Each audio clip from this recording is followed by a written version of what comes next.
Hello, everybody. Welcome to the latest edition of the Anthony Peake Consciousness Hour. One of the things that over the years we have discussed regularly on here is the mystery of the archons and the way in which the archons just seem to get in the way and seem to deliberately go out of their way to ensure that this show doesn't go out quite as smoothly as it will do. And indeed, on many occasions, I've discussed this issue with my good friend Miguel Connor. And we've just been discussing Miguel with our guest, Amanda, because Amanda, again, is somebody that's fascinated by Gnosticism and everything else as well. So the Archons have been playing around with us a little bit, and I know that Amanda has had a very difficult few days, but has managed to join us from down there in the beautiful Languedoc in the south of France. And really, really wonderful to be in touch. Now, just to let you know a little bit, I first met Amanda, I think probably about 8 or 9 years ago, at least, when she came along and was a member of what was called the Walker Group, and indeed still is called the Walker Group, which is a group of my readers and friends where we used to get together every second Tuesday at the Walker Art Gallery in Liverpool. And we used to sit and chew the cud over coffee from around about 11 o'clock in the morning, usually about 4 or 5 o'clock in the afternoon. And it was a wonderful atmosphere. And also then a few months later, I was being interviewed by the TV star and film star Margie Clark, who was on Coronation Street and was famous for a number of movies, including, I think she was most famous for Letter to Brezhnev. And she was interviewing me. And that afternoon, Amanda also turned up that day as well and was a witness to that very interesting interview I did with Margie. And I've always wanted to get to know a little bit more about Amanda and her background, particularly since those times. She's really gone off on a huge adventure, the most extraordinary adventure, I think, of all of the friends I have. And I've always been interested to know how she ended up where she is now. So without further ado, Amanda, welcome to the Anthony Peake Consciousness Hour. Thank you. Right, okay. As I said to you earlier, you're almost like this kind of pre-Raphaelite lady that just kind of wafts into my life and then disappears off to the south of France. So could you tell me a little bit about your background and how you got into the wonderful world that you're working in at the moment? So a little bit about who Amanda is. Do you mean specifically in the Gnostic work? Yes, please. In general? Yeah, well, that started really, I think it started in about 2009. I think I may already have met you at that point, or yes. if Probably not, just about, yeah. Yeah, I think I did, yeah, because I just moved back to England, and I think that's when I came to your group. Yeah, that's right. I found your book in the library, having just moved back, and it literally fell off the shelf, and it was the Damon book. And Which library was that then? It was in Earlston Library in the Wirral. Right. And yeah, and it literally fell off the shelf, and I picked it up and I thought, this is interesting. And when I opened it, it was open on a page that said, it was the introduction, and it said, if you're reading this book, it's no coincidence, something like that. God. Do you remember that line in your book? I do indeed. It's one of my big things that I say, your whole life has been a series of coincidences to get you to this point in order for you to be doing what you're doing at the present moment in time. And I use the line down to what is making you read these words now at this point in time in your life. Exactly. That is extraordinary. So it literally fell off the shelf in front of me. I would say jumped off the shelf. And when I picked it up, it opened on that page. I looked at it and that's what it said. So I thought, okay, I have to get this book out of the library. And then I read the book in a weekend. I was so captivated by the Damon and everything that you speak of in there. And I thought, I have to find this guy. And that's when I tracked you down on Facebook, because I wanted to write to you about, some of my own experiences in the kind of psychic premonition, precognition type of realm. And that's when I remember being so surprised that you were just up the road. I didn't expect that either. So that was going back a long time ago, but around that time I had a peculiar dream that you may have heard me speak about before on other shows. But I had a very peculiar dream, and that dream led me through its symbolism into, I was trying to understand the symbolism of the dream, and through researching the symbolism of that dream, I was led into contact with an esoteric order, because the symbols, when I typed them into Google to figure out what it meant, led me into contact with a specific esoteric order who were working along the lines of, how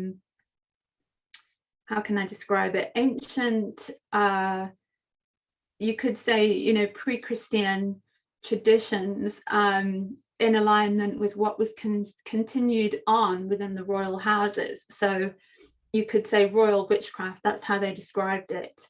And I never made contact with this order straight away. It took a few years, because I didn't want, and, again, getting back to your book, when we get these kind of hints, sometimes they're subtle, and then, they get stronger and stronger until we start to pay attention to what we're supposed to do. But I wanted to resist, and I resisted getting in contact with this group. But eventually I went to Paris in 2013 and made contact with these people, became part of their order, and it really just started from there.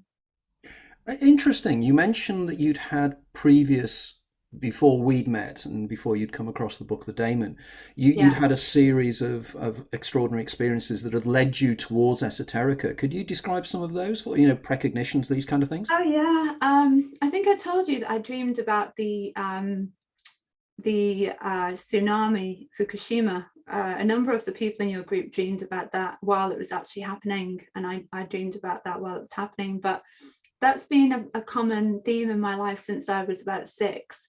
I started to have premonitions, precognitions, dreams, and just knowing things, about places and people.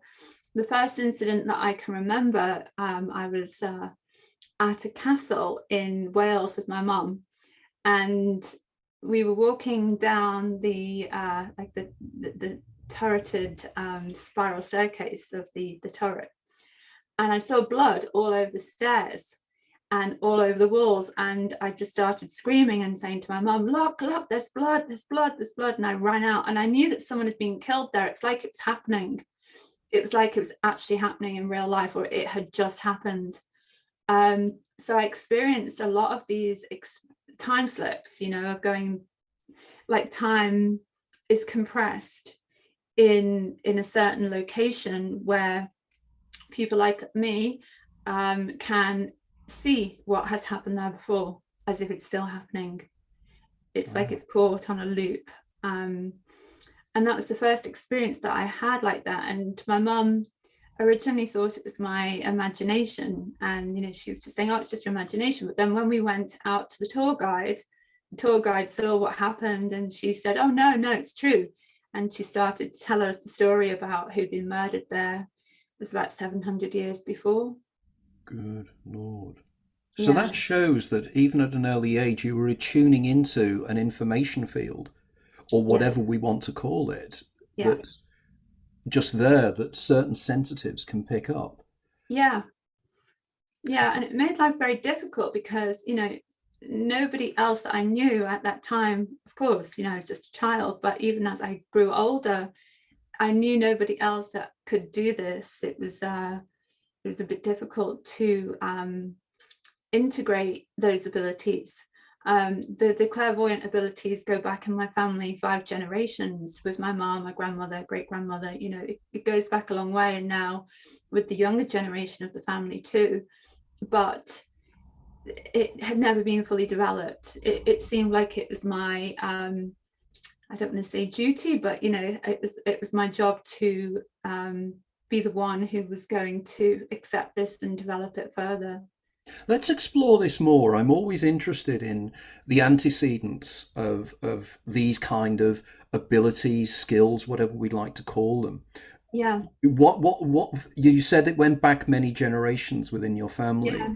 So what's your family background and things? Where Well, we're the side of the family that has the clairvoyance are Welsh. And their ancestry actually has been tracked back to the Sami people, believe it or not, from Finland.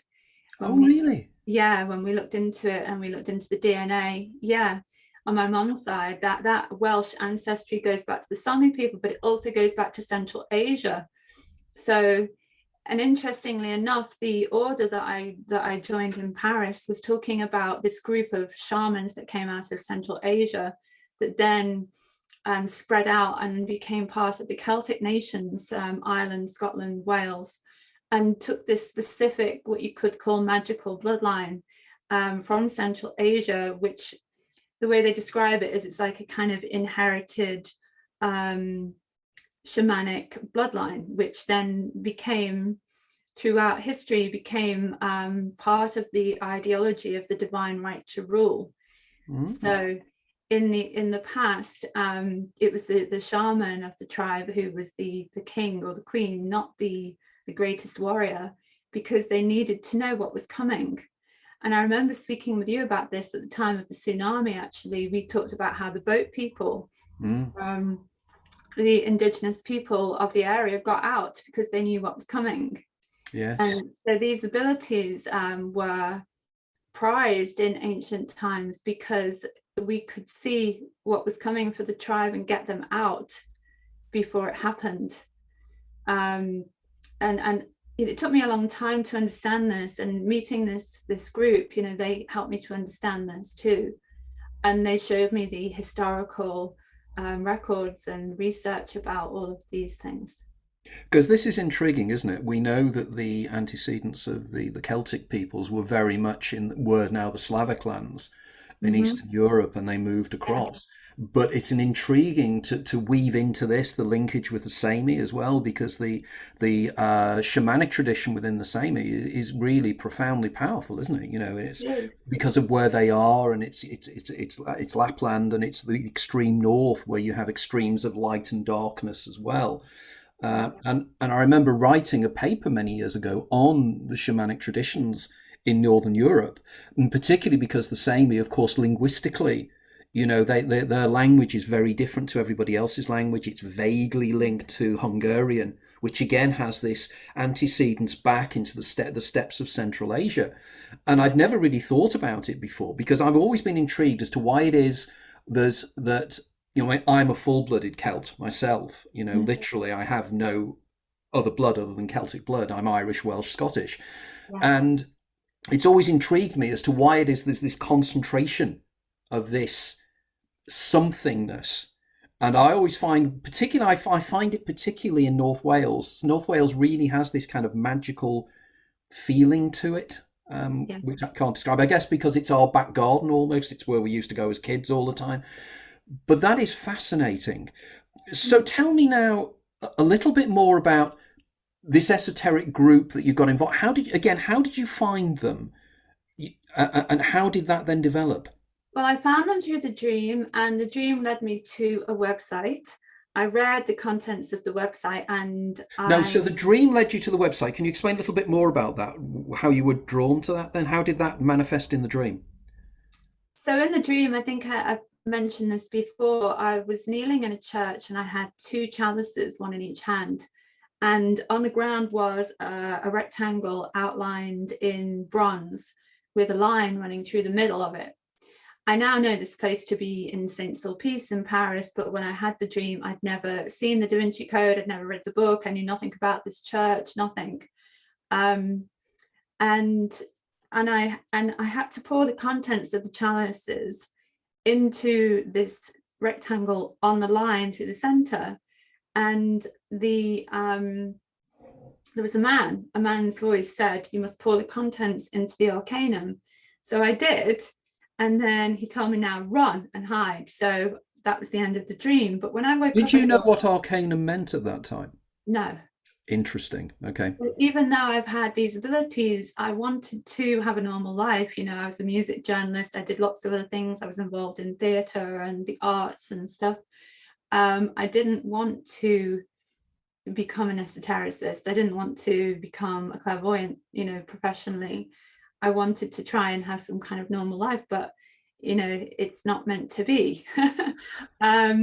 And so no, I didn't know what arcanum meant at the time. I didn't know the location of this this strange place on the ground that I saw. It took 7 years for me to find out where it was.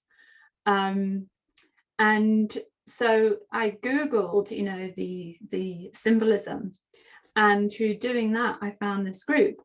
And like I say, I did not make contact with them. I just read the contents of their website and thought, okay, this all makes a lot of sense, but I'm leaving it alone. I'm not going to do this, I'm going to continue doing psychology and trying to be a normal person.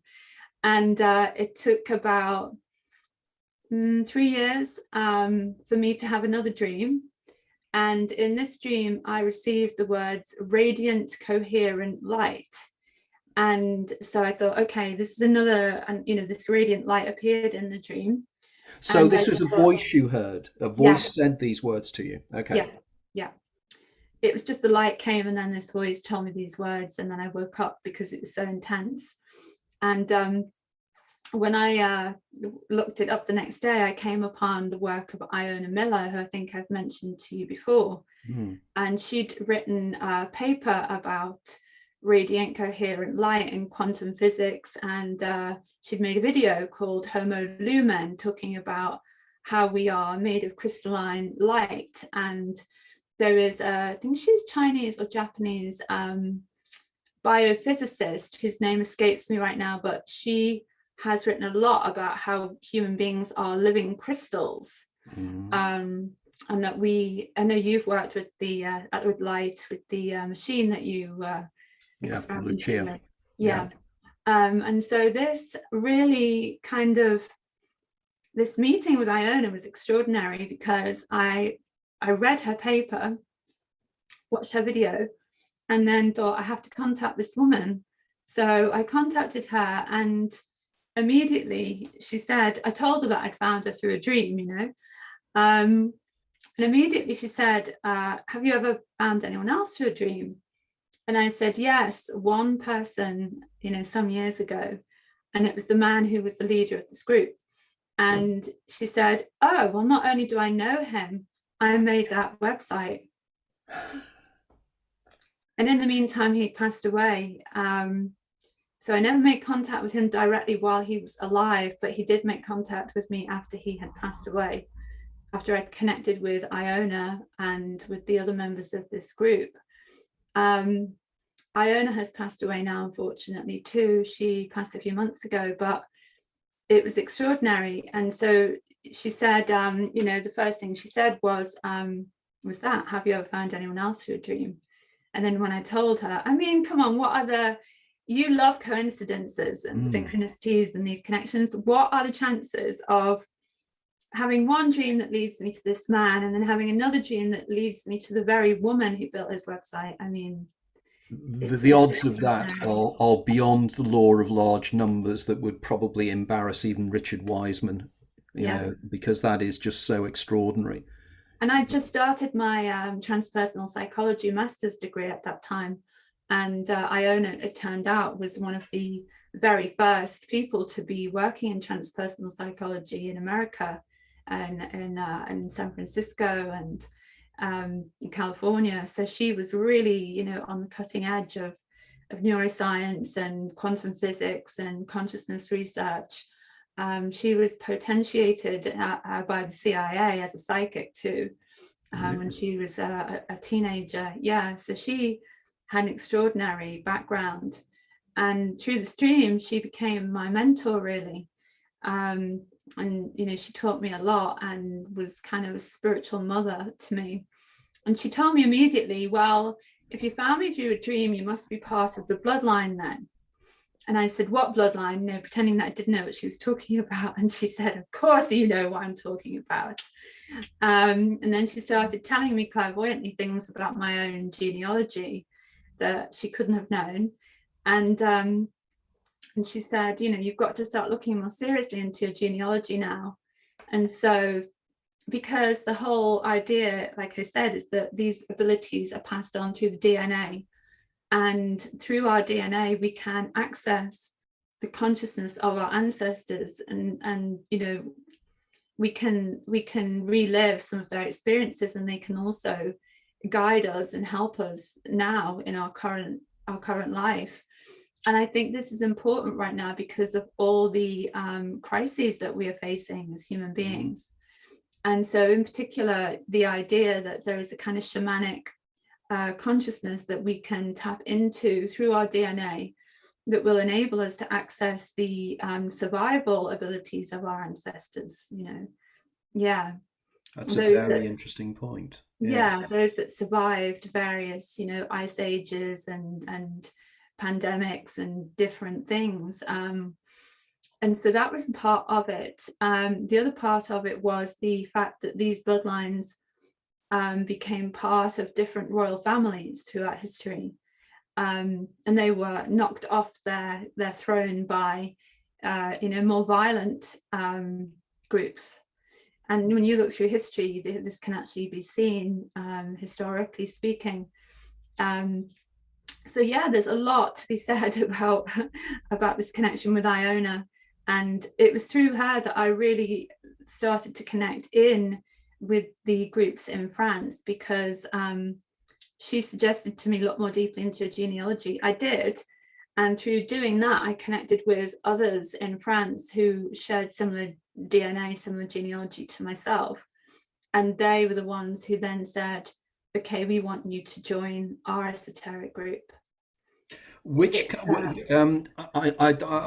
have a vague knowledge of French esoteric groups in the 19th and early 20th centuries. Yeah. Are you a party to be able to tell us roughly, not necessarily the name of the esoteric group, but their particular interest areas? Yeah, this group was only for people of certain bloodlines, you know, so it was not for everyone. It's a closed group, and they test you. So they test you by setting out psychic tasks, things that you have to achieve, things that you have to uncover. And then when you have achieved them, that's when they know that you're, excuse me, that you're allowed to join. I know that all sounds very weird, but that is very traditional in French esoteric circles. It's very, very traditional. They don't normally do this with everybody, but it depends on the level at which they want you to join. So I was kind of picked out because of these connections that I had, and because they read me clairvoyantly and I let them. So it's a very strange world, you know. It's difficult to talk about without it sounding very far out, because it is kind of far out, but it's what happened. Well, the evidence is quite powerful, isn't it? You know, it was the synchronicities, the coincidences, and everything else. But on top of that, what I would interpret as almost demonic guidance that you were getting through dreams and everything else to actually draw you towards that, as if it was magnetizing you and saying this is your destiny. This is what you have to do. You know, that you decided to give everything up and just do this. I did. It's extraordinarily brave, you know. Or foolish, I don't know.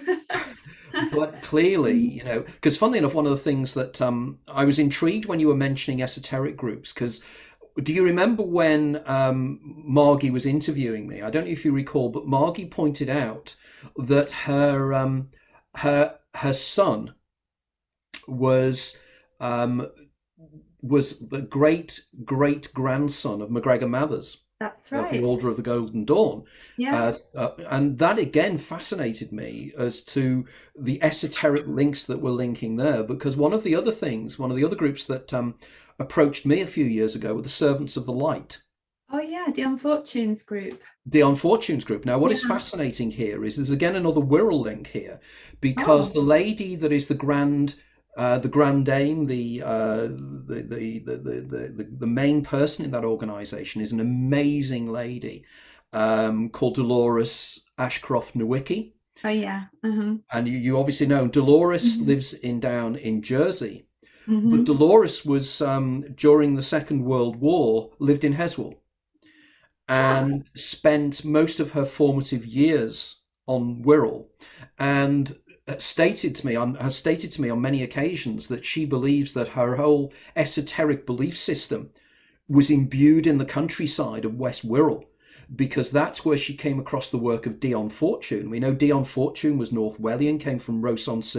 That's right. So clearly there's these incredible linkages here. And funnily enough, Sarah and I are planning to start a book club on this particular show for the future. And one of the books that we're thinking of doing for the future is Star Maker by Olaf Stapledon. And Olaf Stapledon is from Heswall, you know. So you get all these incredible linkages here. And it seems that you were drawn to this, you know, as you said, from a very journalistic background, but something obviously, you know, with the things that were in your life and the precognitions and everything, but also your interest in doing a master's in transpersonal psychology. Were you doing that at John Moores?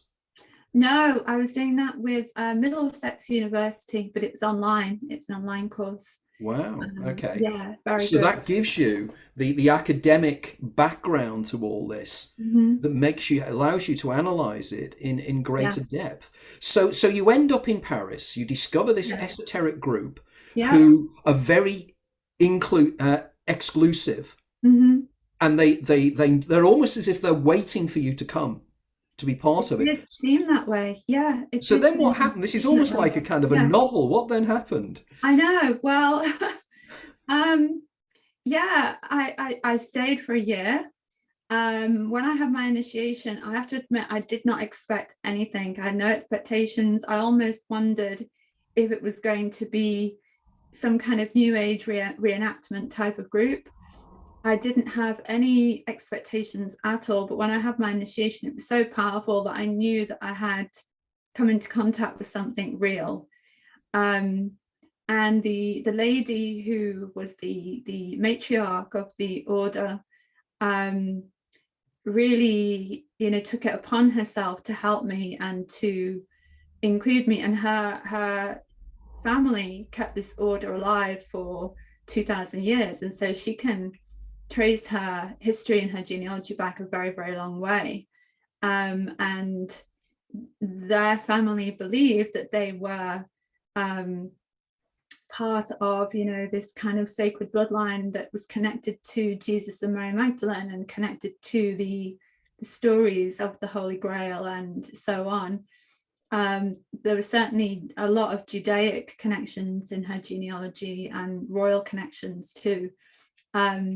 But they've been carrying this tradition for a very long time and carrying it in secret. And it incorporated a lot of Celtic and Druidic teachings also. It was like something ancient that had been preserved throughout time, throughout this family. And in their tradition, normally only people in the family who were direct in the family could inherit the tradition and the teachings. But she knew that she might not live for very long, and that her daughters were too young to carry this on. And so she needed to find other women, because it's a woman-only group, and she needed to find other women to carry that mantle, to continue the work and not let the teachings die. Wow. And you appear just at the right time. She found me, you know. Or she drew you to her in some way. She did, and it was extraordinary, because the way I actually found her was through a friend from Texas. When I told him that I was studying my genealogy and I suggested that he did the same, he joined a private group on Facebook and started talking to her on this group, and somehow he recommended that she contact me. So it gets even more like extreme and bizarre. And I met him through Iona Miller. So the lady that I met through the dream, I met him through her, and then he contacted this woman in Paris and said, you know, please get in contact with my friend, because I think you and she have got some work to do. And she immediately recognized the truth of that and contacted me and asked me to join. Really, everything happened very quickly. And I didn't even pause to consider if I was doing the right thing or not. It seemed like the right thing to do. So I did it, but I really didn't know what I was getting myself into. I had no idea. Because there's so many links here, and you've got this sort of the idea of the Priory of Sion, and you've got the Yeah, Merovingians and the Bloodline and everything else. This is all really fascinating stuff, and of course it then drives us straight back to the whole Albigenesian heresy and the Cathari and everything else. So I'm now intrigued as to how you then made the leap. So you're in Paris, yeah. you're part of this esoteric group. What Yeah. then happened from there? I started working for an esoteric web TV channel in Paris called Bagless TV as a researcher, and I was doing a little bit of co-production as well. And part of my job was to find people to interview for the TV show. And so someone suggested that I contact Richard Stanley. He was on the list of people to interview. So I sent him an email, and we started talking. We connected on email first, and then he added me to his private Facebook group. And this is also where it gets a bit strange. 2 years before, so I was in Paris 2013, I went. Then I moved permanently to France in 2016. Not long after I moved, Susan, our mutual friend, Susan Laybourne, yeah, told I had a reading from her. We didn't know anything about each other at all. Only that. So how did you contact Susan? Did you contact Susan through me, or did you know of She Susan? added me on Facebook because we were mutual friends. Wow, this is wheels within wheels, isn't it? It really is. And we were just mutual friends. We didn't even have any communication whatsoever. Just folks, just to do a little bit of background. Susan Laybourne has also been on this show a couple of times, and if you want to make the links, by all means, just check the previous shows with Susan involved. Sorry, yeah. Go on, please go on. Oh no, just yeah.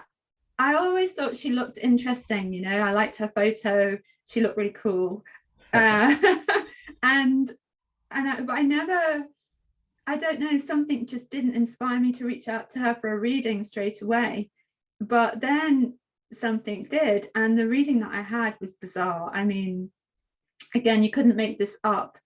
She told me, you're going to move to Montségur with a man called Richard. You're going to reconstitute the French Gnostic Church. You're going to reconstitute the initiation rituals of the Cathars. And you're going to become the guardian of the Black Stones. No, just to get this right. So let's get this right. So you contact Susan for a reading, and this is what she said. This was literally what she told you from the reading. Yeah, and I wrote everything down. But while I was writing it, I was thinking to myself, "This woman is crazy." Sorry, Susan, but I was thinking, this is crazy. This just doesn't sound realistic. It sounds like wish fulfillment fantasy, it just didn't sound real. And everything she said, it was so detailed. I mean, there are pages and pages and pages of what I wrote down. And she said, yeah, you'll be going to Montségur, you'll become the guardian of the Black Stones, the deity that came to earth on a rock, on a meteorite. And she later told me, you're going to make a movie with Nicolas Cage. And again, I thought, this woman. She said, you'll make a movie with Nicolas Cage. She actually said that. Yes. About a year before it happened. Wow. Yeah. Because this gets stranger, because the way you mentioned that you contacted me because the Damon book fell off. And I'm sure it's Susan. There was somebody that contacted me a few years ago, and I'm sure it's Susan. And Susan can correct me on this, and if it wasn't, because this gets weirder and weirder. She was down in London going to an interview at the BBC, and she was staying in a hotel, and she got the early tube train to the BBC. And when she was there was a lady on the tube train, and the lady stands up to get off, and the lady's reading a book. And as the lady stands up, she stands up, and the lady deliberately dropped the book in front of Susan. And Susan picked it up and tried to give it back to her. And she said, no, this book is for you. And and it was my first book. No. And Susan then starts reading it. And again, I think it was Susan. But if it was somebody else. But I'm sure it was Susan. And she said she started reading it. And I think she may have even picked up on one of the same lines, why are you reading this book? And she was so astonished. She closed the book, got off the tube station, phoned the BBC and said, I've got something more important to do. There's a book I have to read. And I'm going to read this first and I'll come and do the interview tomorrow. Wow. So then you have that linkage. Then if this is correct, this is like shivers up the spine stuff. It is. So it's because of that and our meeting, and then you contacting Susan through our mutual contact. That's it. Yeah. And that was all what ended up with you. I did not know that. I am more than shocked. Wow. Susan is such an extraordinary person. I mean, she proved to me about psychic ability, because as you know, I'm a fairly grounded person, but Susan invited me to be involved at a thing called Mediums and Scientists at the Arthur Findlay College in Stansted Mount Fitchett in Essex. And I went along with a mutual friend of ours. Do you know Alan Roberts, Dr. Alan Roberts? Yeah. You do? Because Alan and I were invited along. I was with Alan a couple of weeks ago when I was doing some filming in Manchester. But we go along and Susan is teaching people how to become mediums. Yeah. And she embarrassed me because I was in the audience. She calls me up and she said, Tony, let's see if you have mediumistic skills or clairvoyant skills. And I said, of course I don't. And she said, well, let's try. So I'm standing up in front of the audience of all these trainee mediums. And she says, right, imagine there is somebody standing on your shoulder and she's saying something to you. What's she saying to you? And I distinctly heard a voice. And then I saw in my mind's eye a kitchen with all the doors off. So the carcasses were showing, the doors weren't showing. And I thought, what an extraordinary image. So Susan then turned around to me and she said, so tell the audience what you've just seen.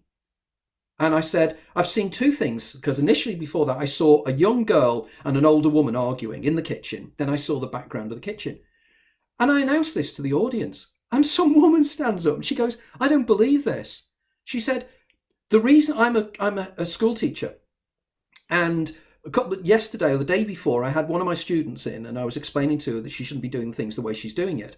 And she said, but the really extraordinary thing is, she said, I've arranged for my kitchen to be done while we're away. My kitchen is being redesigned. And the last thing I saw as I left the kitchen was all the doors were off the kitchen. And I'm sitting there going, you can't write that. That is just so extraordinary. And Susan, just as Susan does, she just looked at me and said, I told you. That's so Susan. So clearly, Susan has this power. She does. To predict. But that's the most precise prediction I think I have ever heard ever. Now, to play devil's advocate, you could turn around and say, well, because Susan said you were going to do that, you took yourself off, went down there, contacted Richard. But you can't, the Nicolas Cage thing couldn't have just come into it. No. So and tell us very quickly, who is Richard Stanley then, just so the listeners know. Richard is the director of the movie. But before that, what was he before? Why did these people in Paris want you to contact him in the first place? Well, he was always a movie director. He made a couple of movies in the 90s. He was kind of like the new genius film director, writer-director. But then his career took a nosedive when he tried to direct The Island of Dr. Moreau. And the H.G. Wells. Of his own movie after 4 days. And they tried to replace him with Roman Polanski, of all people. Brilliant. And the whole, that story. But Polanski, well, they can't have been filming in America because Polanski is banned from America, isn't it? No, they were filming off the coast of Australia on Death Island or something. Wow. The Island of Dr. Moreau, yeah. Yeah. And Richard wanted to do it all according to the book. And so, they had live panthers and all kinds of things. And they chose an island where everything that could go wrong did. So there were typhoons, there were flesh-eating spiders, the weather was so bad that the filming was kind of put back. So they lost so much money. And by the time they started filming, all the crew, all the actors were already half crazy being in this extreme environment. And Richard, I think, you know, he was a young guy. He was about 24, 25 at the time. And I think they gave him a budget of about 20 million for this movie, going back, you know, 20 years ago. So it was a lot of responsibility. And they just fired him after 4 days and replaced him with someone else. I can't remember the guy's name. And he made a complete botch of the movie. And it's now known as one of the worst movies of all time. Marlon Brando and Val Kilmer were in it. And it was Marlon that really pushed to get Richard back onto the set, but couldn't. So it was his last movie was that. And then he ran away into the jungle and lived up a tree, so the rumor goes. He denies that. He tells me that's not true, but that was the rumor. But he did break back onto the set after being escorted off his own movie as a dog man. So they had these hybrid, you know, human animal creatures, and he broke back onto the set in full dog makeup, 24 hours a day, living as a dog man extra, as the director of his own film. It's a surreal story. And Richard, when I connected with him, was known as the English-speaking expert on the Cathars who lived in Montségur. Right. So that's the reason, because after he quit Hollywood, he went to Rwanda and got involved in things there. He went to a guerrilla sanctuary, but of course got involved in what was happening, the genocide in Rwanda. Yeah. He then went back to London, and he was asked by the BBC to go and make a documentary about Otto Rahn and the Holy Grail, the quest for the Holy Grail.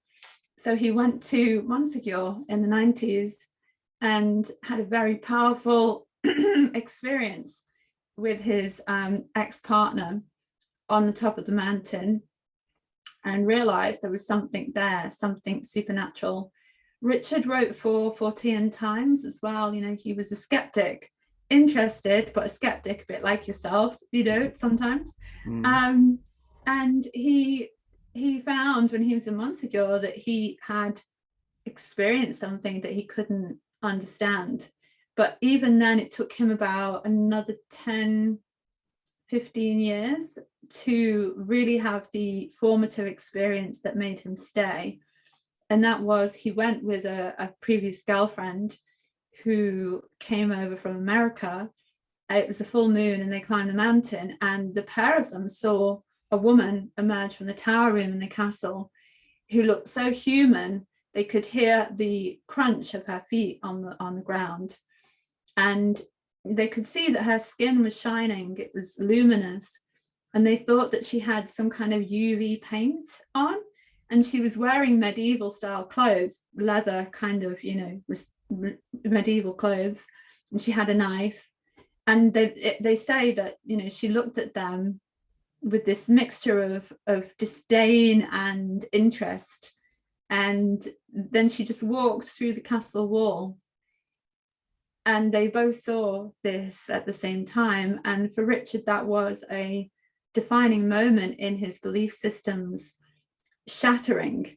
All his life, he'd been looking for proof, evidence of the supernatural. I mean, he grew up in Africa, and his mother was an anthropologist. And so he went to a lot of magical ceremonies when he was a child, and he was immersed in that. But as an adult in England or in Europe, he'd never found this evidence before. And for him, having had this witnessed by another human being at the same time, gave it credence that he couldn't ignore. And not only that, he said when he saw this woman, he felt like he knew her. He knew her either from another life or another dimension, but he knew her somehow. So he and his then girlfriend sold everything and moved to Montségur to be close to this being and to find out, what was this? Who was this? What is the story?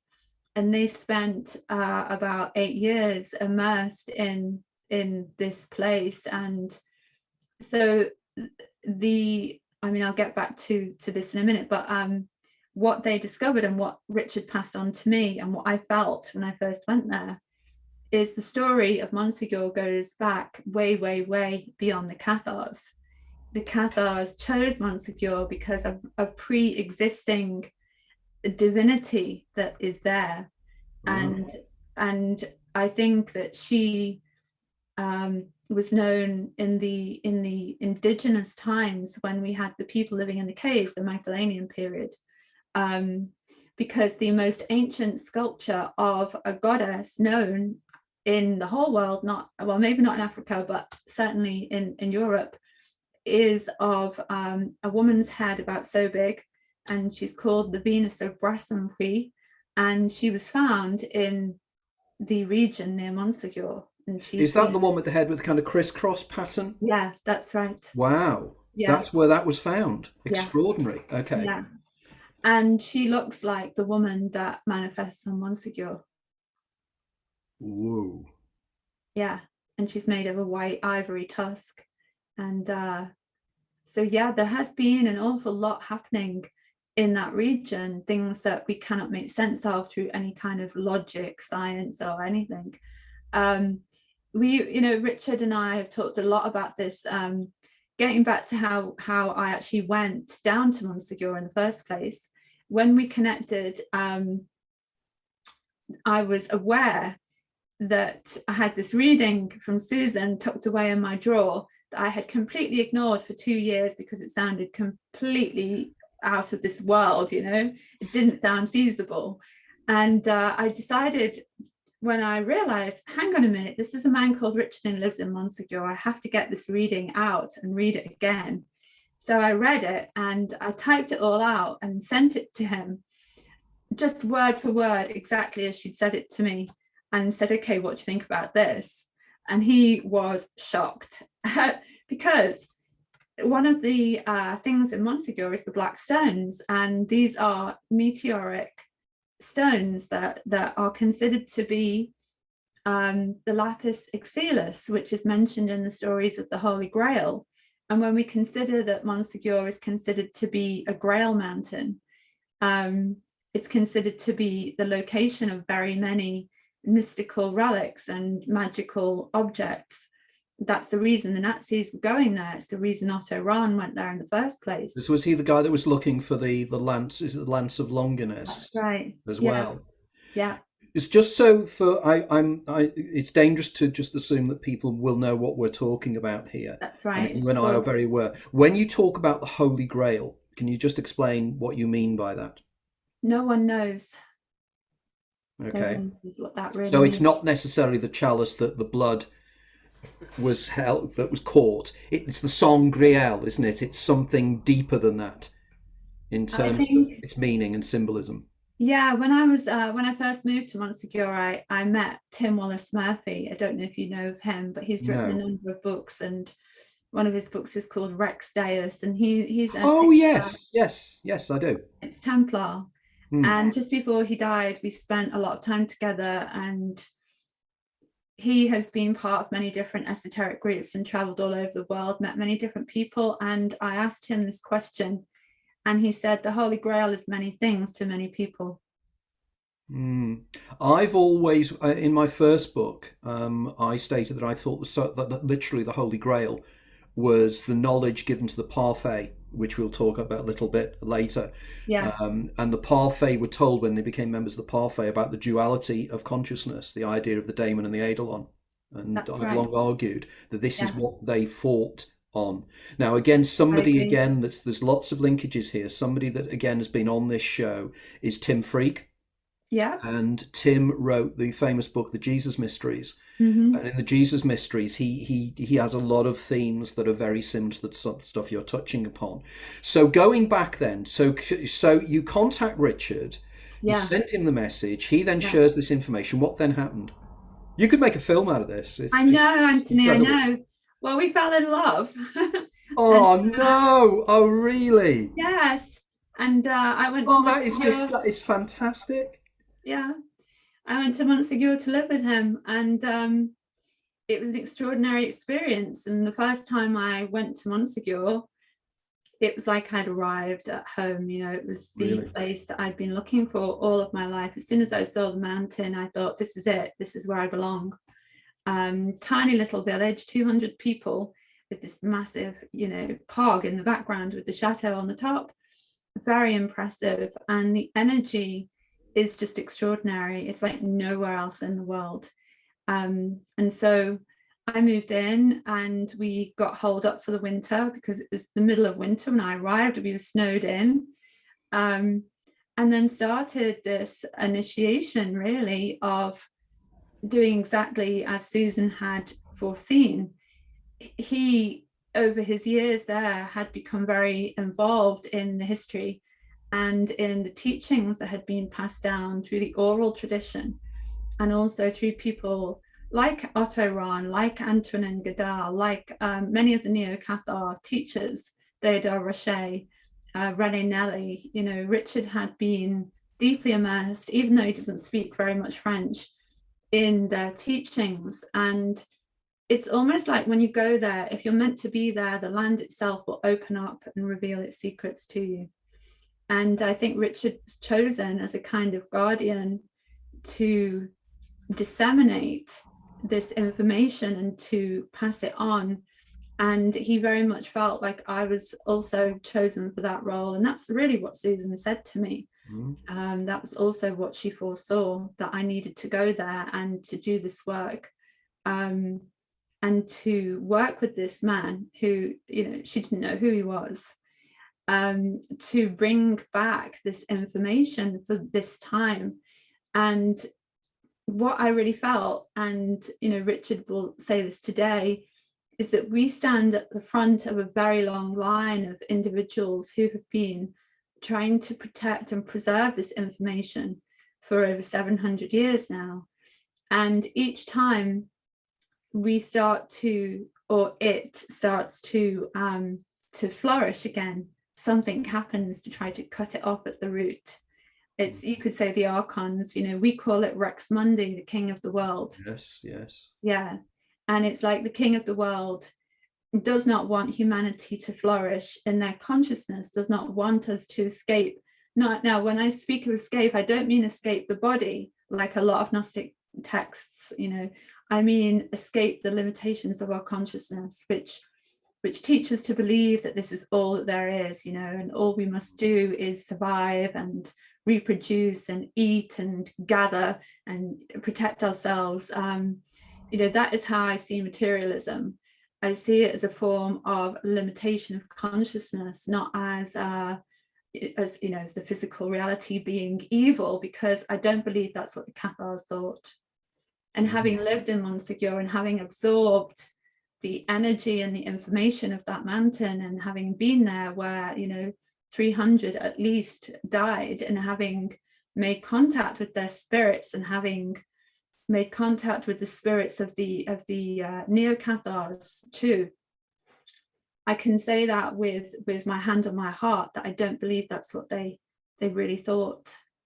So it's really an extrapolation, isn't it, from the Manichaean and the Bogomil's idea of the duality, and the fact that this is a creation of Yaldabaoth, or the half creator, and that physical matter is somehow corrupt, and we have a spark of the something that we need to move into. But as you're saying, it's far more complex than that. And this is what I've always thought about the Catharis, that they were coming from a very different angle. I'm just aware now, just very quickly, we'll come on to the Cathari and continue the adventure. But Sarah, have you got any questions or points or observations at the moment? Yeah, there was a few things. I was just so interested in lots of the things that you were talking about there. One of the questions in the chat room is does the bloodline relate to Rhesus negative at all? That was from Liam and Dollins. Yes and no. It's not strictly necessary that a person is Rhesus negative to be a part of this bloodline. I mean, people who are Rhesus negative do have different genetic susceptibilities, as we know, but it isn't necessarily, that's not something they look for in particular. It's more to do with the manifestation of your abilities and how it comes out, as well as your own genealogy. Yeah. And the question that I wanted to ask was about the mountain energy. I love this idea of the mother energy residing in the mountains. And I think that a lot of the talk about the south of France is there are these energetic lines that exist in the south of France that kind of give the nature there and the landscape there that energetic quality. I know, do you know Dan Winter? I'm sure I don't know him personally, but I've read his work, and he's created the Therify, like healing device that's 2 plasma tubes that you sit in between, and he's very much talks a lot about the energy in that region of France. I was also thinking about you know, you were talking about the Venus figurine, and I was looking up at the region, and they found the Neanderthal remains there as well. So there's a tradition of groups of people living there that go back like 80,000 years, like a really long time. And it's interesting, actually, because you mentioned the crisscrossed head on it, Anthony. And actually, if you look at even the Willis of Willendorf as well, she also kind of has a crisscrossed head. And she does, doesn't she? Yes. The motif around. Yeah. Because that was the original figurine I thought about, the more plump one, but it's not. I then remembered it's just the head, and it's when you said the head. Sorry, sir, I was jumping in there. Yeah, I wonder whether that crisscross may have been a way of illustrating that kind of luster or that glow that people possessed, which kind of later might have developed into the aura, perhaps. But there's another, I can't remember what the word for is now, but there's a Sumerian word for that glow that the divinities were supposed to emanate. So I find that really interesting, that there's this element of glowing recognized in the ancient world. And I think that one of the things I'm really interested in is geomagnetic anomalies, and I wonder whether that's something that exists there because of the mountain. And also I've read that the Earth's magnetosphere was much more powerful 40,000 years ago. So as you know, we've been on this huge decline of the energy of our magnetosphere. And it's also not something that is always steady. It seems to be quite curiously up and down. So although we've been on this trajectory of like slow decline at the moment, it may kind of spike or it may change completely.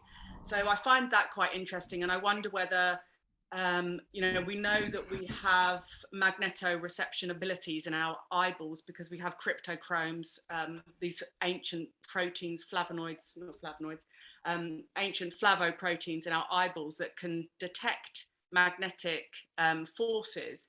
And in other plants and animals, they're evident and they're working, you know, homing pigeons and this kind of stuff.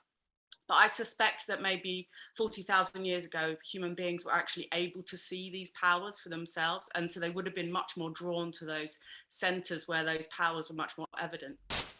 That's all very interesting what you say. Regarding the mountain and the geomagnetic anomalies, that's something that Richard has studied also, and we've spoken about at length.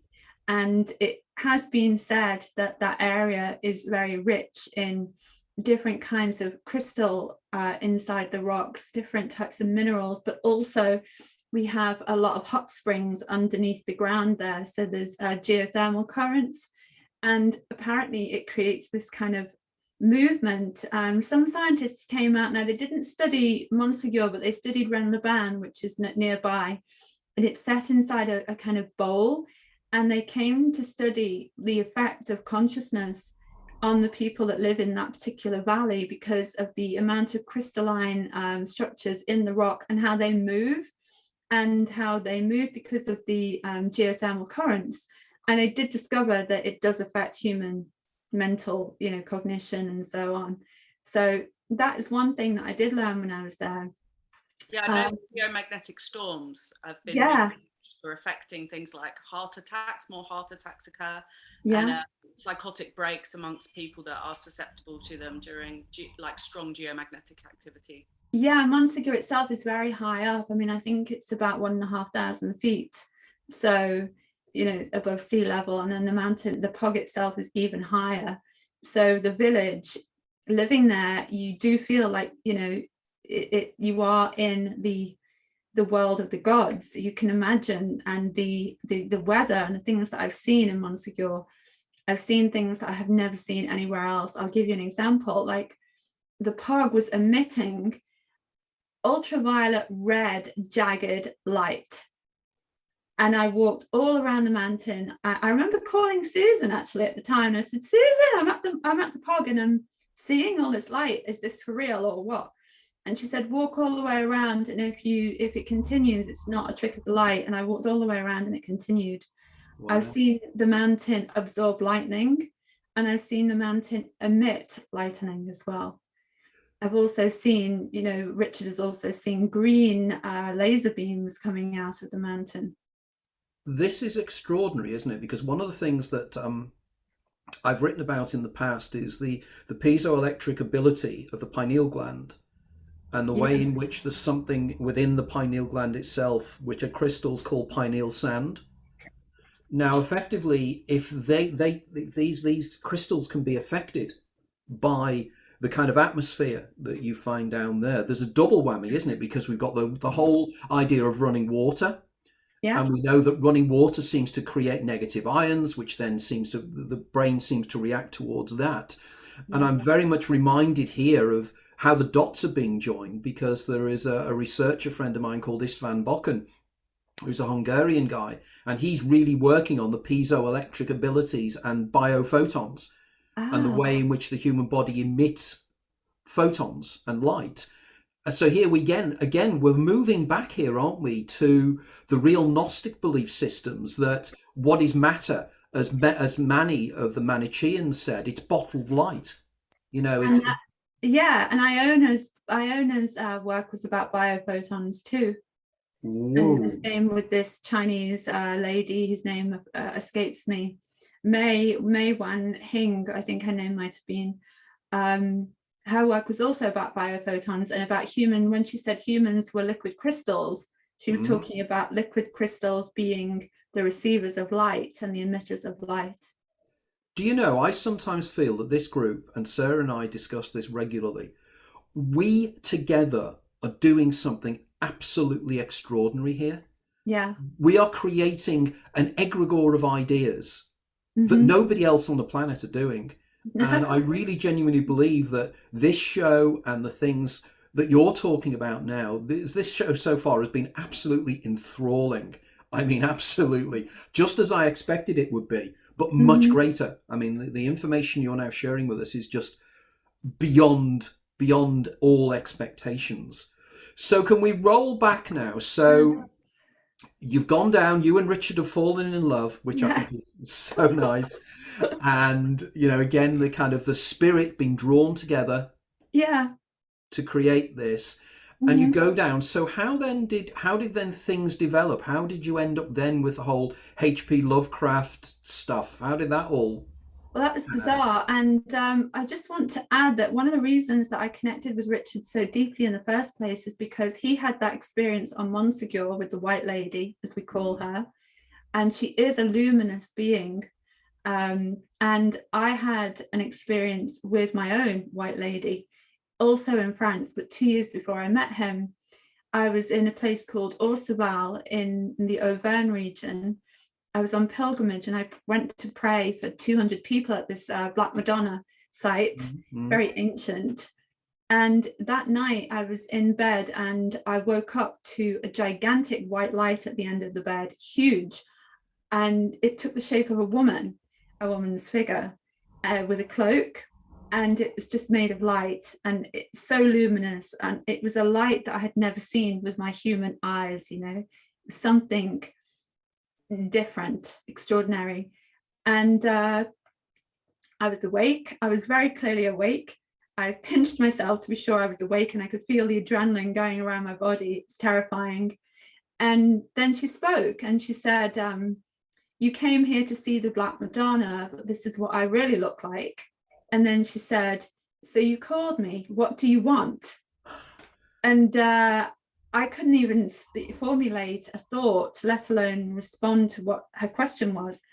And so she had a red light here at the center of her chest where her heart would be, that was kind of moving like this.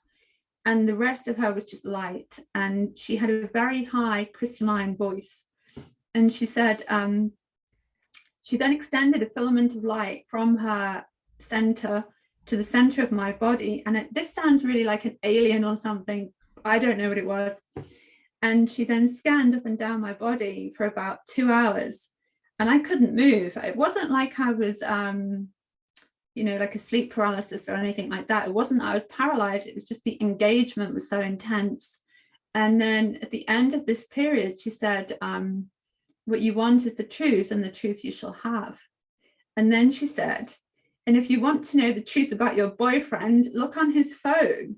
And I immediately came out, yeah, this is not Richard, this is someone I was with before.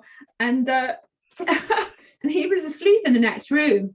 And I immediately came out of this trance state and said, no. And then she disappeared. She was gone. And I couldn't believe what had just happened. I mean, I was in shock. I was really in shock. And I just didn't know what on earth had happened to me. I didn't go back to sleep. And then the next morning, I spoke to my then boyfriend and said, what, you hiding something, can I look at your phone? And he said, no, but he ran away and immediately deleted whatever was on his phone. And it turned out that he'd been in touch with his ex-girlfriend a lot more than I knew. And that was the one criteria that I gave him when we got together, that, it was definitely over between them, and it wasn't. But what was strange about this, the whole thing was strange, but what was particularly strange is that I then went to a shop in the same village where I had this experience. This happened in the hotel opposite the church where the statue of the Black Madonna was. So it was in a ley line, there was a line of energy connected to the church was here, the hotel was there, and then there was a shop directly opposite on the same ley line. So I went across to the shop because I wanted to buy a knife.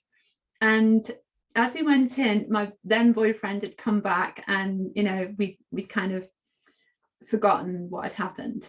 And he asked the man behind the counter, do you know of anything weird that's ever happened in association with this church? Do you know anything about the energies, or do you know anyone that's had a strange experience? And it was extraordinary, because this man said, yeah, me. And he went on to describe how a year before, bearing in mind that neither of us had told him my story. He said a year before that he had broken up with his wife, she'd left and taken the children, and he decided he was going to commit suicide. And he went into the chapel, the church, and he prayed at the foot of the Black Madonna to be forgiven of what he was about to do. Then he went back to his apartment, which is above the shop, so directly on the same ley line as the hotel where I was. And he got into bed and he thought, okay, I'm going to do it tomorrow. And then that night, he had exactly the same experience as I did. This white light woke him up, took the shape of a woman at the end of his bed, spoke in a very high crystalline voice and said to him, don't do what you're planning to do. Don't do it. And then she went on to describe the reasons why his wife had left, and that he was clairvoyant and he'd been repressing it, and his efforts to repress his clairvoyance made him very emotionally inaccessible, and that is why she had left, and that he needed to reopen that side of himself. Not that the wife was coming back, but to change his life and to make his life worth living again. So this man, who wasn't very old, he was probably 30, went on to tell a story, and I was just in shock, because you would think if some kind of deity or higher exalted being was going to manifest in the way that this did, it wouldn't be giving us like mundane advice about our lives, like check his phone, don't kill yourself. I mean, it was extraordinary. And this experience made me feel very kind of stigmatized. Like, even though this man had the same experience, it just made it even more bizarre. It made it even more difficult to process, bearing in mind that I'd studied transpersonal psychology at this point and consciousness and things like that. I still didn't have a clue what had happened to me or what had happened to him or why. And so the first connection that I had with Richard was about the White Lady. He made a post on Facebook about the apparitions at Lourdes and correlated it with his own experience. And then he shared that throughout the whole of France, there have been these type of apparitions. I mean, they're not apparitions, they are manifestations. They are something, you know, very physical. In my Yeah. last book, I had a section on apparitions, particularly Marian apparitions, Oh, and came to a very similar conclusion that, you know, they seem to be located normally in caves.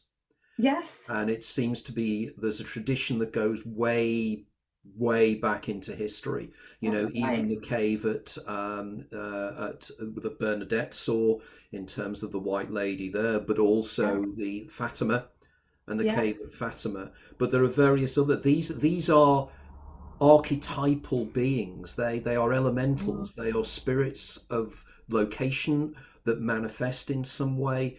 You yeah. know, as you say, it's almost a manifestation of the sacred feminine. Who Yeah. knows? But Hmm. then that's what's fascinating about that story, isn't it? That, you know, we can say, you know, it's a manifestation of the sacred feminine. It's something that goes back into history.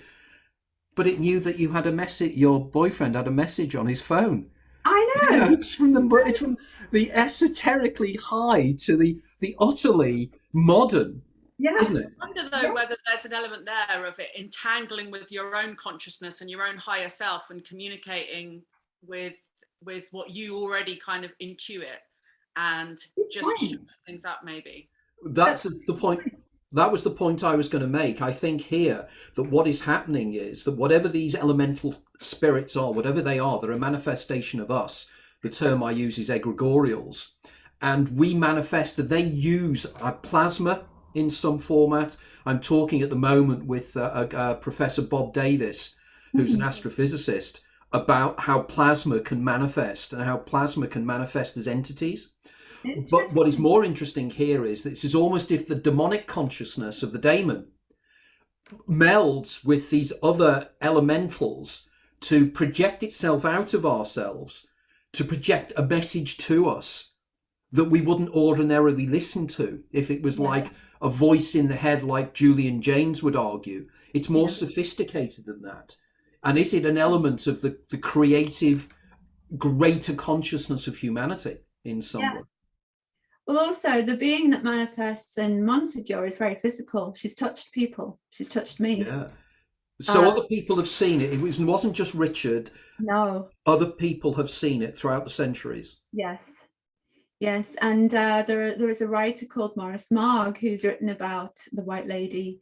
There are at Montségur. There are a number of writers who've written about her.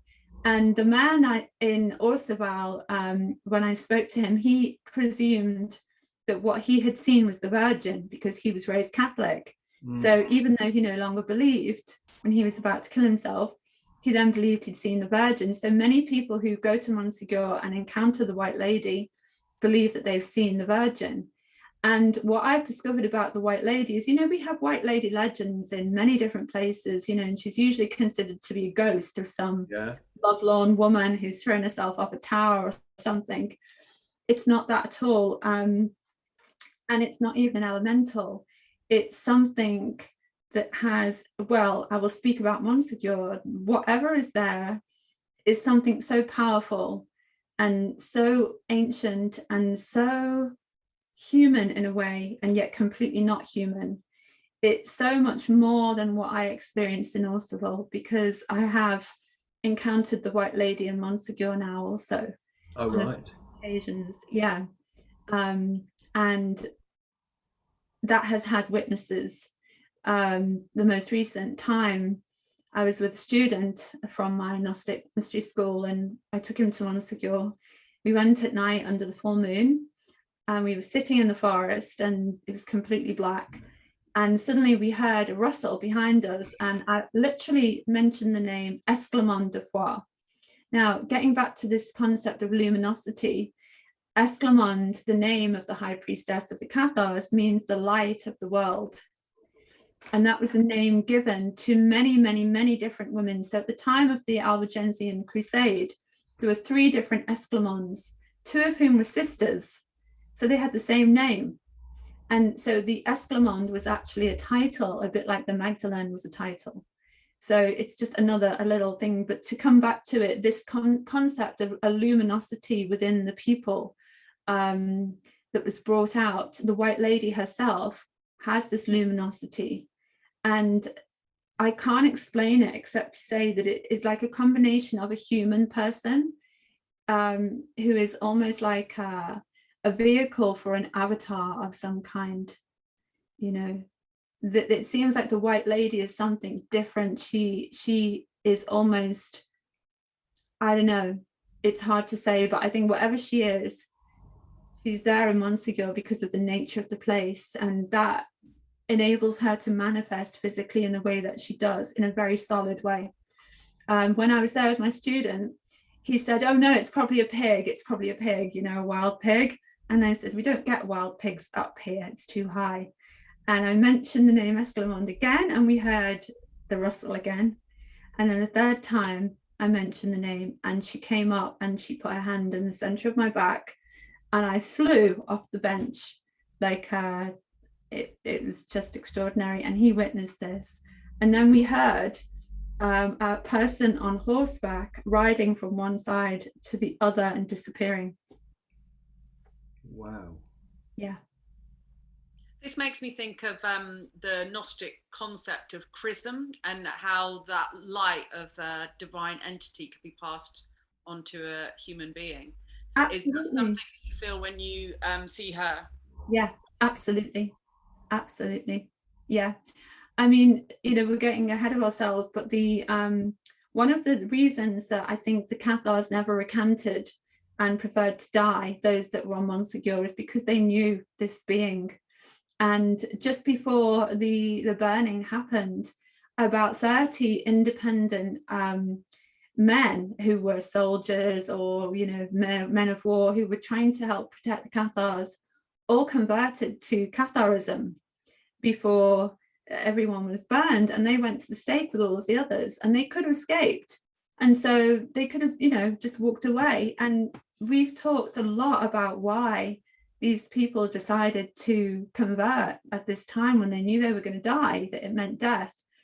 And just before the Cathars were burned, they made a huge kind of ritual up there. No one quite knows what it was, but this is the oral tradition. And it was their kind of celebration for the beginning of spring. You know, they died on March 16th. And it's believed that the reason that these men converted is because she manifested. And you can't ignore a manifestation like that. And if she touches you, it's like your life has changed forever.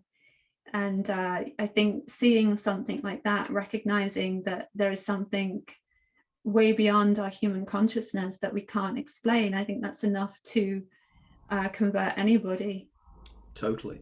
You know, it's something that if you have these experiences, you will never recover from them. Because it will change everything, won't it? You know, your whole worldview changes immediately. It does. And the experiences you've had down there have been extraordinary. There's no other word for it but extraordinary. And your testimony that you're putting forward here is just so powerful. You know, not for 1 minute do I even vaguely doubt the experiences you've had, because they're just so real, and because so many other guests on this program have given similar testimonies of their own experiences of the numinous that seems to break through into the phenomenal world from somewhere else. There is a somewhere else that bridges this world, that can break through under certain circumstances from another dimension of space and time, that is much more powerful than we are, but seems to be very close to us as well in some way. So moving on then, move on at your own speed, because this is well, I just want to respond to what you said. I think that's beautiful how you described it, and how it seems in Montségur is that another world exists there alongside the world of today, and the gap is very small, and you can step through that gap with very little effort if your intentions are aligned with the intentions of the place. And the key is to have a pure heart and no investment in your own ego and your own need or anything.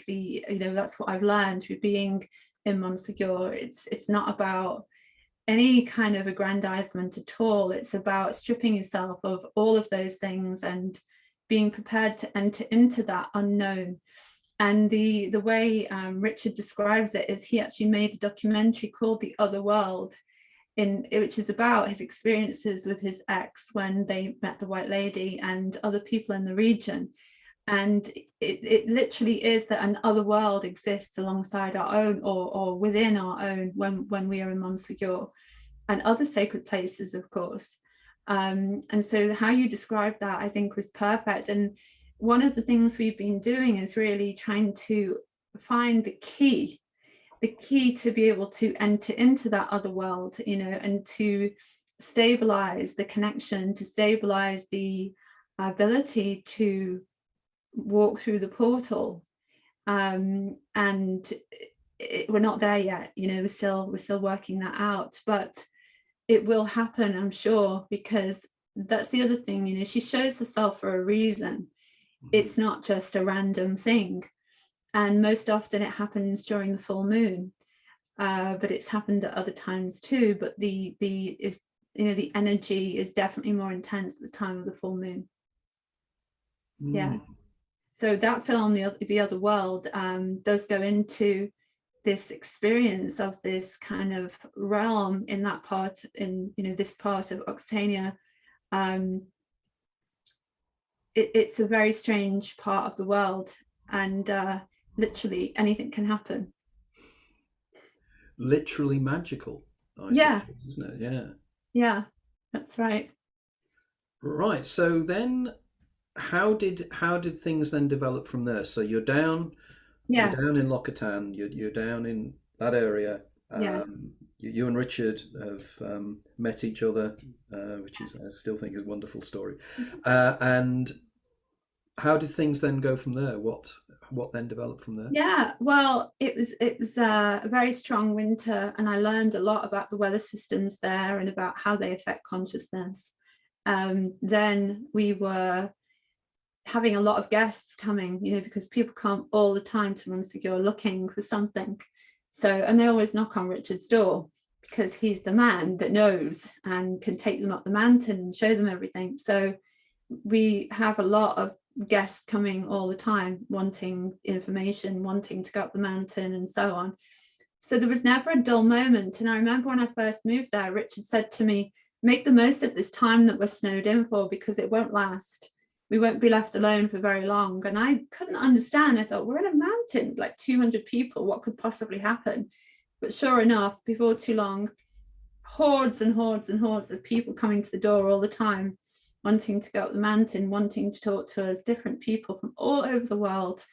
And just before we got contacted about the movie, thinking about the caves and thinking about what you both said about the Neanderthals living in the area and so on. I told you about the black stones in the reading from Susan, and I think you may have seen on my talk with Miguel, these are the black stones anyway. Yeah, the two of them I have here. And Susan said, you're going to become the guardian of the black stones. And the first gift Richard gave me when I went to Montségur was the meteoric stones that are only found in the Pyrenees from a very big meteor impact that happened millions of years ago, I guess. And they ended up in the riverbed. So that's why they're so smooth. But they contain hyperdense iron oxide, and when you rub them together, I think I've shown you before, but they bleed and they don't rust. So there's something very, very weird about these stones. And they are considered to be perhaps the stones that fell out of Lucifer's crown. They're considered to be the Venus berg. They're considered to be the lapis exilis. I mean, there are lots of things about these stones. So there's a whole meteoric cult associated as well. And the Cathars, believe it or not, worship the Black Madonna. Lots of French researchers have said that they worship the Black Madonna. And I think I've said before that the Black Madonna was a meteorite originally from Pessinus. Now, I don't know why I got onto that, but it is related to the story of what happened next. Because one night, Richard and I decided to do a bit of an experiment with the black stones. And so I went into a trance state, and he put the black stones on me because he's got lots of them. You know, these are two that I have. And I was catapulted out of my body, and I went back 25,000 years, and I found myself inside a cave. And Sarah, what you said about, you know, people seeing these beings in the past, what I saw was that the Ice Age was ended, and I was looking out of this cave at the trees, and there were no trees, but obviously the ice had destroyed the trees. And inside the cave, there was a kind of light emitting from deep inside the cave, and there were, what I saw was that the people that we were part of were herding deer.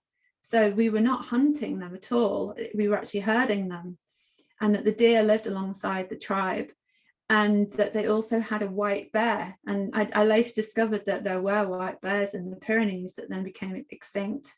And this kind of, it wasn't a vision, it was like a past life, but it was like I was actually physically there. And it was so, because what the experiment was to find information about these stones, to find out how old they were, and also something about the history of the Pyrenees where we were living. And I ended up in this cave. Now, when I came out of this trance state, what I saw in the cave is that people were walking into this light that was emitting from under the ground, and they were coming out radiant, and it was changing their consciousness. It was like they were getting some kind of upgrade in consciousness from this energy or light that was coming out of the ground. I know this sounds very weird, but what's weirder is when I came out of the trance, there was a gigantic grasshopper like on my jacket, and I'd never seen anything like it before. And Richard said, we need to look that up and find out what it is. And it was called a cave grasshopper. And then he said, you need to really come over here and look at this. And he had found out that just up the road, there was a cave called the Three Brothers. And it had the first known depiction of a cave grasshopper that had been carved into the wall. It also had a man dressed as a reindeer, dressed as a deer, rather, not because they were not reindeer that we were herding, they were deer. And he was dressed as a stag, a shaman dressed as a stag, painted on that wall. I know the painting, yeah. Yeah, that's right. The Sorcerer, it's called. And the following day, two of our guests were a Finnish band that came to see us. They were both called Auntie, like my ex. And so they came to visit and spent the day with us. And then they went off. And where they went off to, and this is again where it gets really weird, this cave is now banned from anyone going in there because it's so ancient and so delicate. They don't want anyone to go in. So you can't even find it. It's completely hidden in the forest. These two giant Finns walking through the forest ended up in that cave the very day that I had that experience. They found an old man and they said, oh, we believe there's some cave around here. And the old man decided to take them in. They couldn't get very far in because they didn't have any equipment and it's very dark, you know, but they got into that cave where I went in my well, whatever it was, vision experience.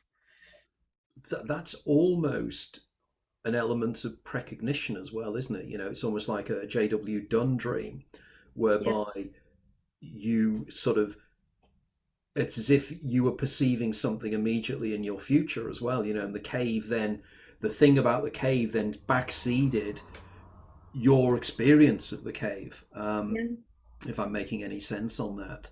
Yeah, and there's so many levels to that, aren't there? You know, there are so many intriguing, really genuinely intriguing. Yeah, when I had the experience, it's like I was tuning into my ancestors and a previous life at the same time somehow. Yeah. And I was literally physically there in my body, because it took me 2 weeks to recover, because this was not planned. I'd never done any out of body traveling or anything before.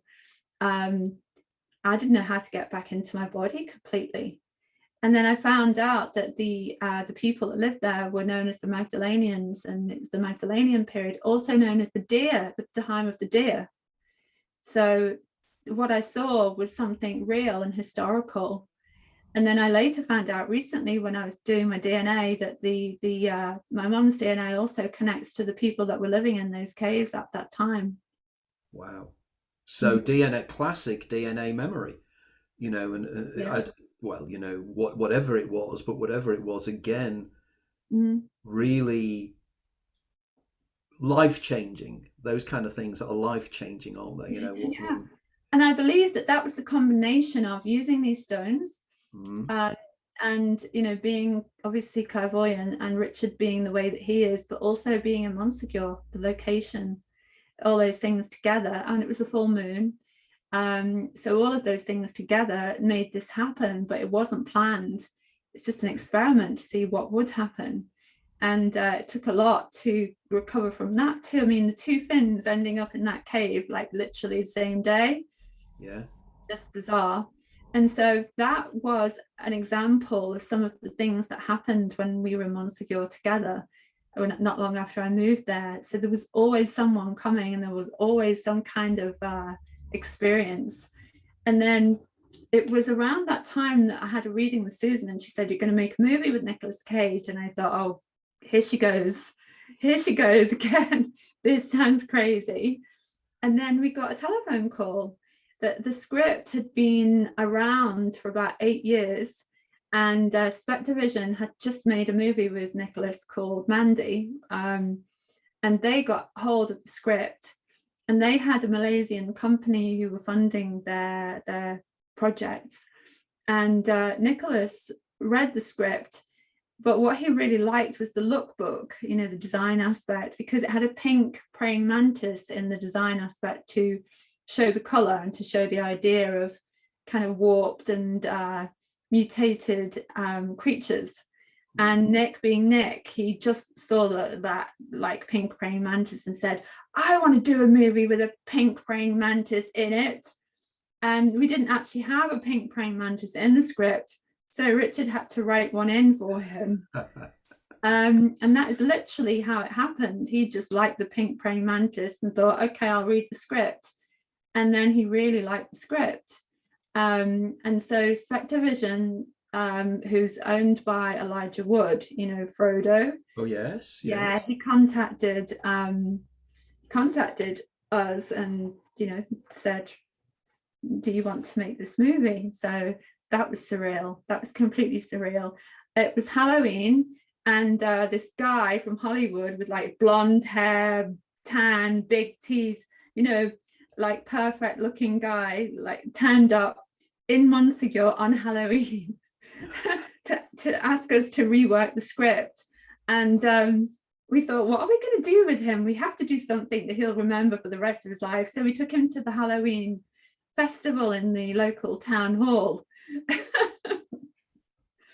It was surreal. And then we spent about a week together just reworking the script, because he said Quentin Tarantino had told him that the reason all of his films failed was because they always had a negative ending. So they asked me to try and make the ending of the movie a bit more positive than it was, and to also change, you know, some of the feminine characters, because the original script, the feminine characters were not very sympathetic. You know, the relationships between the mother and daughter were very different. There was a lot more controversial elements, like the daughter was meant to be naked in the opening scene in the original script. So I just said, no, you know, we're living in Me Too times, you can't have that. And there was a lot more of a sexual dynamic between her and Ward. There were, you know, many different things that needed to go. And so yeah, they just asked me, will you please get involved? And I have to be honest, I really didn't want to at first, because I couldn't even read the script from start to finish because it was so dark. Well, the Lovecraft, I mean, it's presumably very close to Lovecraft's original and that. And Lovecraft is such a difficult, disturbing writer at the best of times. That's it. No. And I couldn't read it. So the way I had to do it was I read one scene and then I skipped forward and read another scene. So I had to do it scene by scene, but not sequentially, because I found it too disturbing. And so that's how I ended up working on the script. And like I say, I resisted and resisted and resisted, but they were insisting that I did. And then we had to talk about the reality behind Lovecraft's ideas. And I started to look into the Necronomicon and into the correlations between the Sumerian magic and also the magic of the Middle Ages. And I saw the correlations there, and I said to Richard, you do realize we're working with something real here. If you actually start to look at it historically, it's not just been bodged together. It's not just come out of someone's imagination. It's real magic in there. And likewise with Lovecraft's work, because I was never a fan, I could look at it as an outsider and as a clairvoyant, and I said, these are real energies, these are real beings that we're working with here. This is not imaginary, this is real. No one wants to believe that on some level. But again, I have to speak about Susan, because she and I were working together, and the color started to communicate with us. The entity involved in the movie started to communicate with us, and it communicated with Richard too. So I was still in France and he was already in Portugal, starting on the preparation. And Susan and I were having a session about something completely unrelated. And suddenly she said, oh, I'm seeing this color creeping along the ground and it's got hands. And it's telling me, don't change the color of the house. Tell Richard the house has to remain pink. So I immediately called Richard, and he said, oh, we were just about to have the art department paint the house cream. And, said, you remember the movie, The House is Pink? Ooh. Yeah. And that is the original color, how the house is always. But the art department were going to paint it cream, and the house, the color, did not want us to change the color of the house. And the message was, the house has been chosen and it's that color for a reason. Wow. So I got into trouble for this because I told Richard, and then I made the mistake of telling one of the producers what had happened, and he told his supervisor and the executive producer, and she started to think that Richard was leaking information off the set to me, and I was leaking it out to the people. And so it became a big drama about the kind of privacy clauses that we'd all signed. But no, it wasn't like that at all. It was the opposite way. Susan was getting the information to give to Richard, but they were not believers, and so they couldn't comprehend that actually this entity was real. It was communicating, and that house had been chosen, and it had to remain pink. So that was just the beginning of what happened on the movie. That was before I even got there. Wow. Because this again shows, doesn't it? You're dealing here again with Enochian magic. You're dealing with the old, what was the term? Was it the old wise ones and Cthulhu and everything else? And you are dealing with something that is deeply within our own psychology and deeply visceral. And I can imagine that would have been quite disturbing to be involved in something like that. It was, especially for me, because that's not my my interest, as you know. It's got nothing exactly or Gnosticism or anything, the White Lady. It's completely on the other side of the spectrum. Well, I think because we're now coming towards the end of the 2 hours, I think we need to continue and do another hour at some stage in the future if you're willing to do that, because we haven't even got there yet in terms of so much more. But I'm aware of time and having to cut the short. So, Sarah, if you're in agreement with this, I think we need to get Amanda back within the next week or so, if it's okay for Amanda. Yeah, it sounds amazing. Yeah, because we've got to continue. So consider this to be part one. Yeah, okay. If you're up for that, if you're okay with that. Yeah, absolutely. Yeah. Okay, so maybe we could go for maybe one day next week, maybe Tuesday or Wednesday. Perfect. Okay. Okay, well, Anthony, can I just ask Peter's question? He asked if there was still a Cathar or Gnostic presence actually in the region. Do you meet people that are still... Sorry, what was the question? Is there still a significant Cathar or Gnostic presence in the Oh, very much so. Yeah, very much so there is. Yeah. It's what the majority of the people that I meet come to the region for. And there are also people like myself and Richard who are holding that flame and keeping that flame alive. There's another man called Christian Koenig, and every March 16th he organizes the memorial on the mountain for the Cathars who were martyred on that day. He plays music and he has a house in Ornolac, and he has a retreat center there. So, you know, there are many people, and there are different variations within the Cathar Renaissance too. He is much more kind of, I would say, purist than I am, in the sense of being a vegetarian, you know, in the sense of really embodying that lifestyle that they were believed to have had. Myself and Richard have always said that we are more Cathar sympathizers. And if we had a past life in that time, which I know that I did, we would not necessarily have been Cathars ourselves. At least I know I was later, but you know, at the beginning, certainly not. So yeah, we have Cathar sympathizers in the sense that we don't fully embody the vegetarian lifestyle that they are alleged to have practiced. Now I say alleged because they discovered a lot of bones from different animals up on the mountain. And that's intriguing, isn't it, as well? Because as I recall, the reason they were vegetarian was not because of vegetarianism, but the very fact that they were taking into their body things that have been created by the demiurge and therefore part of physicality and everything. Right, now I'm aware of time, so...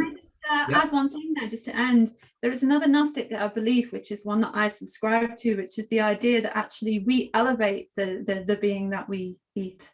So a being that we eat is elevated to reach the level of human consciousness if we elevate our own consciousness. So there is a different approach which nobody speaks about, which is another Gnostic teaching.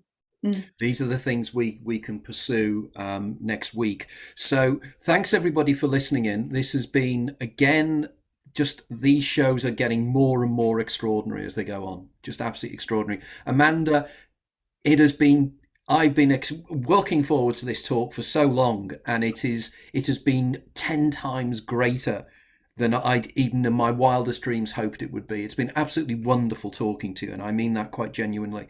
It's been incredible. It's been incredible. I could listen to you for hours. I could just sit and listen. It's just extraordinary. So we're gonna do another, as long as it takes, just to continue with the story. So this is part one of Amanda's adventures in life. So we'll set up again for next week, for next Tuesday, and we'll start again. And as always, Sarah, thank you very much for your time and your assistance. Without you, I just couldn't do this. And also wonderful to just see just how incredible Susan Laybourne is. I'm now even more in awe of the lady. Absolutely incredible. So thanks everybody for listening in. Send your messages in and make a note in your diary for next Tuesday. We'll be coming back and revisiting this, because I'm sure there'll be a lot more people who'll be even more keen to be involved in this as well. So thanks everybody, and take care, and we'll see you soon. Bye-bye.